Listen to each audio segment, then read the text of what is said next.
uti kalo tile kɔnɔntɔn san 2023 aw bisimila Mali kunnafoni jabarani kan bamanankan kunnafoni kɛnɛ kan.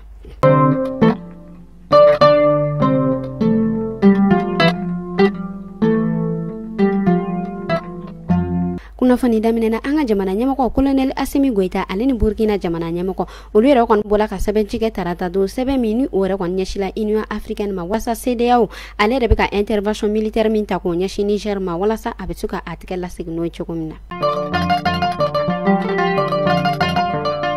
O kɔfɛ kunu tarata don uti kalo tile 8 san 2023 kɔnɔna na an ka jamana ɲɛmɔgɔ Colonel Assimi Goïta ale bɔla ka ɲɔgɔn ye kɛ Kuluba palais kɔnɔna na ɲɔgɔn ye min ni a kɛla ni Burkina lasigiden kura min ni ale yɛrɛ bɛ Mali la yan nɔ n'a bɛ wele ko Madame Dambélé Julienne Sanno ɲɔgɔn ye yɛrɛ kɛnɛ kan an ka ministre des affaires étrangères et de la coopération internationale Abdoulaye Diop ale yɛrɛ kɔni tun bɛ kɛnɛ kan.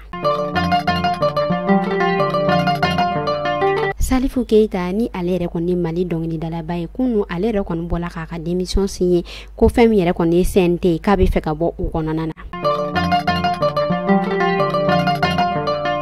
An bɛ taa Tombouctou kunu an ka fanga tigilamɔgɔ olu yɛrɛ kɔni dola ni bolimafɛn caman ye Tombouctou bolimafɛn minnu ni o yɛrɛ bɛ taa yɛrɛ sɔrɔ 300 ɲɔgɔn kɔ la a yirala k'a fɔ bolimafɛn ninnu na pick-up b'o la blindé b'o la fɛn min yɛrɛ fanga tigilamɔgɔ olu yɛrɛ ka ambulance o yɛrɛ fɛnɛ caman b'o la u dolen kɔfɛ dugu kɔnɔna na dugudenw olu yɛrɛ kɔni kɔntana kosɛbɛ k'a sababu kɛ ko bɛn ani lakana o bɛna sabati dugu kɔnɔna na.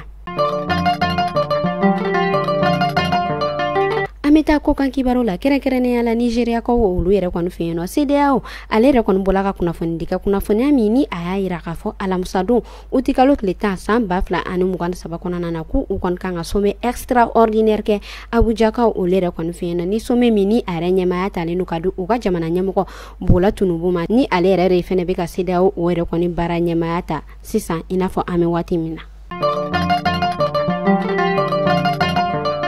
Kunnafoni kuncɛla an bɛ taa Senegali fanga sena ni ale yɛrɛ kɔni bɛ Ousmane Sonko o yɛrɛ kɔni bolo kunnafoniyaw y'a yira k'a fɔ ale yɛrɛ kɔni ladalen don Dakar o yɛrɛ dɔgɔtɔrɔso dɔ la an bɛ wagati min na i n'a fɔ sisan nɔ a yirala k'a fɔ ale yɛrɛ de